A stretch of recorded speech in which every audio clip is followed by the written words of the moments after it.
Skatafarians, skatamentalists, skatiest, skateruistics, skaterellos, and skaterellas. Can you believe it took me over a month to bring my new SEBA highs to the obstacle-dense business district? It's a Saturday afternoon, which is the perfect time to rip the biz district. The suits are at their homes, spending our hard-earned money, and the security guards are lulled into a false sense of, well, security. Nothing happening here until now. This first section is entirely new to me. The possibilities of lines are infinite. Must revisit Son's camera pole. Okay, I recognize this. I found the northwest passage to the Valley of the Stairs. Here I can't help but break a cardinal rule of city skating, and I circle back for a repeat line. This often triggers the security guard. This one here darts out and yells.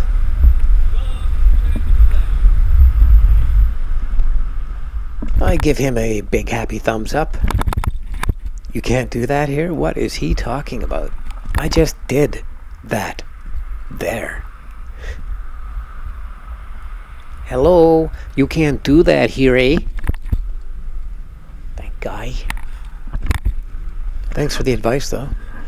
That guy made me laugh. From now on, I'm calling these guys security bards. Like a jester and such. No, like the root beer. Alright, man. This first 6 minutes is an unbroken clip. I'm hitting a few areas I've never rolled, as well as some old favorites. At this point, I'm completely at ease, but in the first few minutes of every session, my palms sweat and my heart races. It's actually kind of messed up. I'm very nervous before every skate, even if I have no expectations. It thankfully melts away the moment I begin to sweat, and is replaced by an obsession for what is rushing to meet me when I'm in this bubble. When I'm in this bubble, I'm in a state of euphoria from which I must remember to take breaks, lest I overdose and lose common sense. Fatigue usually pulls me over first, though. If I'm skating with any real intensity, a red light will often be welcome. It's been 2 years to the day since I uploaded my first inline skating video to my channel.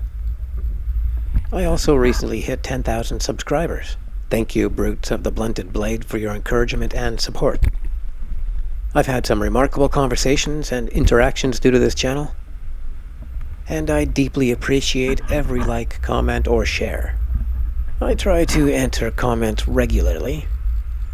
It really comes down to whether I have the right device in hand when reading the right comment. There was this one email from this guy I tried to dig out but couldn't find. This guy told me he and his 9-year-old daughter have been watching my videos, and she'd been practicing some stuff from my tutorials. I was very happy to hear about that. When he asked her if she wanted to grow up and skate like me, she said, and I quote, I think, "No way, Dad. That guy's crazy." This email made my month. Back on the streets of sleepy Snoronto, I'm careful around the Slowbees. As an inliner, I feel I have no rights to any area at all. I must give people and cars their space. But I take everything in between. That is a lot of space. I'm happy with that. I try to make it so when I pass pedestrians, they could not touch me if they tried. I cringe every time I see a douche blader passing close to a Slowbee at high speed. By passing someone quickly, you are instantaneously taking away their ability for self-defense. These stairs didn't go as planned. I tried to reduce the speed. Bottom of the landing, and I was successful. Really only my form that's in question.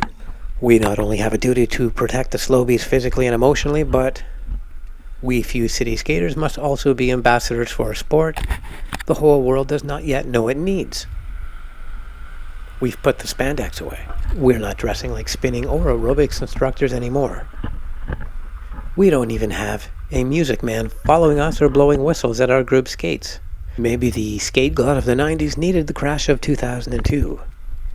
The world became lactose intolerant, and we had to discard the cheese. Though I still have a few glow sticks laying around. There's a dude in New York or New Jersey named David Kay who's organized group skates in Jersey City.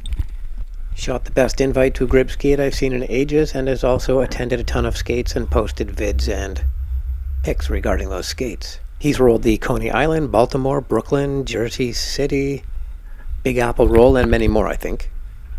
He's introducing us to a whole new world of inline, putting faces on the hypothetical friends I will one day meet. Even tenacious Adenebia New York skater hits some of these very same events. It's great to see a skater from one channel appearing on another person's channel. Very cool. On this second line, I come out with a bit more intensity. I'm happy to have the head cam off and have some idea of where I want to go. I'm out of scouting mode and in flow mode. I'm also outrageously thankful to Pro Skaters Place for your support of my videos and those of others. Pro Skaters Place has become a cozy campfire in the online inline community. They are supportive of skaters' efforts and run an engaging Facebook group of their own. They give extremely fast and courteous service and impeccable advice. Skating down Yonge Street gives me a little air, the stone feels like polished glass, and the slight incline completes the feeling of floating. Today you'll notice a bit of a theme with my stops. Lately I'm into the stop and hide, where I stop next to an object, like I'm Sneaky McGee. Here's one of the red lights I'm happy about. I get to rest and adjust the camera. I've extended the camera pole lately to avoid the overrated hips down shot. The longer pole is a little unwieldy in tight spaces, but it's about the same length as a hockey stick.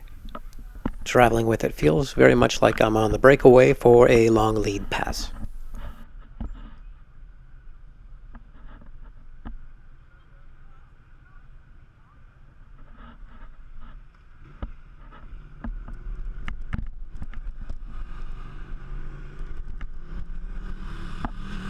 There's some good speed to be had in this little tunnel. I'm very careful though.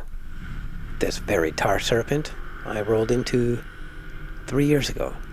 It tore my wheel off the axle, and it also messed up my hip joint for a few months. That bastard black and shiny line to my left, right in the place where my stride carves want to be. Hence the unfortunate short stride. Sometimes it's best not to play with snakes at all. Time for the stop and hide. Stop and hide. Ooh, maybe they'll recruit you for the special forces. You mean like the Navy SEALs? No, I mean like the very, very special forces.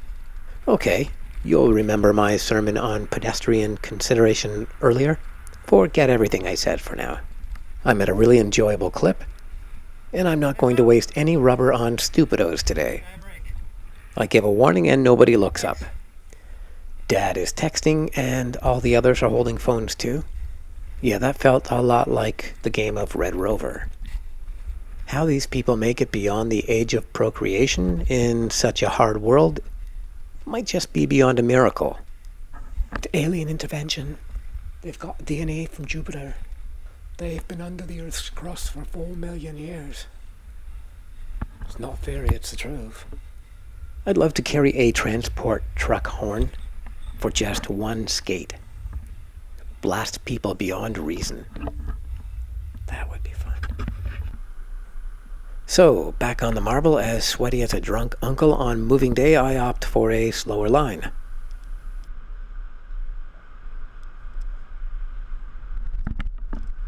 When I resort to crossover power, you know I'm getting tired.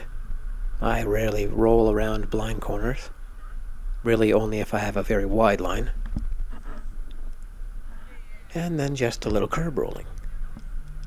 The flow across the curb and between the trees might just be the most fun I have on skates. The repetition of movements means I get to try and improve a given technique anew almost every second. An enjoyable line, but not a perfect line. This has been another skate of a lifetime. No injuries. Long, uninterrupted stretches, stairs galore, and so much more. Now, wasn't I talking about chasing a car around somewhere?